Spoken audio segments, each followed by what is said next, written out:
नमस्कार, मैं स्वागत करती हूं आपका खबर इंडिया न्यूज में। आइए नजर डालते हैं आज की खास खबर पर। शिंदे के हाथों से क्या सरक सकती है सत्ता की डोर, अजीत पवार मांगे मोड़। महाराष्ट्र की सियासत में अजीत पवार के बीजेपी गठबंधन में एंट्री के साथ राज्य में डबल इंजन की सरकार ट्रिपल इंजन में तब्दील हो गई है। अजीत पवार अपने चाचा शरद पवार से बगावत सिर्फ डिप्टी सीएम बनने के लिए नहीं की है, बल्कि मुख्यमंत्री बनने की ख्वाहिश भी पाल रखी है। यह बात कोई और नहीं बल्कि खुद उन्होंने ही जाहिर की है। बीजेपी के साथ अजीत पवार ने वक्ती तौर के लिए हाथ नहीं मिलाया, बल्कि अगले साल 2024 में होने वाले लोकसभा और विधानसभा के चुनाव लड़ने की रूपरेखा भी तय कर रखी है। ऐसे में सवाल उठता है कि एकनाथ शिंदे के हाथों से क्या सत्ता की डोर सरकती नजर आ रही है। अजीत पवार का seat sharing formula. Ajit Pawar ने बीजेपी के साथ हाथ मिलाने के बाद महाराष्ट्र की 90 विधानसभा सीटों पर चुनाव लड़ने की बात कही है। इसके अलावा अजीत पवार खेमे से 1 दर्जन से ज्यादा लोकसभा सीटों पर चुनाव लड़ने का दावा किया जा रहा है।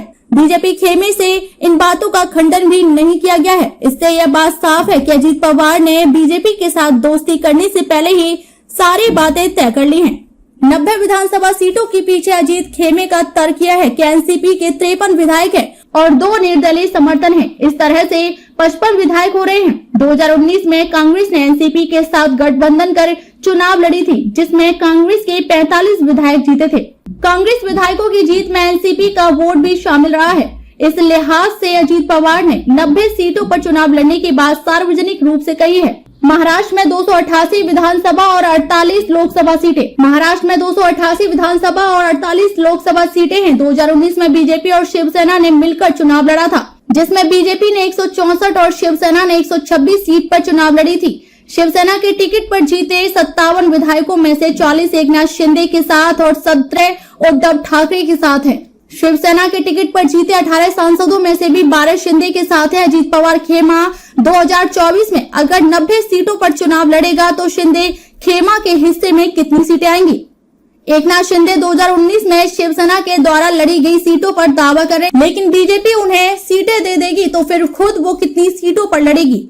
बीजेपी 164 से कम सीटों पर चुनाव किस्मत तो नहीं आजमाएगी, क्योंकि उसे सत्ता की बागडोर अपने हाथों में लेनी है। ऐसे में एकनाथ शिंदे के साथ आए हुए 40 विधायकों वाली सीटें ही बीजेपी उनके लिए छोड़ सकती है। अजीत पवार के एंट्री और दावे के साथ शिंदे खेमा के लिए भविष्य की चिंता बढ़ा दी है, क्योंकि बीजेपी और अजीत पवार की एनसीपी का समीकरण सत्ता का संयोग बना रहा है। खबरों में अब तक के लिए बस इतना ही। फिर होगी आपसे मुलाकात ऐसे ही एक खास खबर के साथ। तब तक के लिए नमस्कार और बने रहिए खबर इंडिया न्यूज के साथ। क्या आप अपने कपड़ों और बर्तनों पर सख्त दाग और गंदगी से जूझते हुए थक गए हैं? तो आज ही अपनाएं घोड़ा वाले ultra active wash detergent powder, cake और डिश वॉशर बार।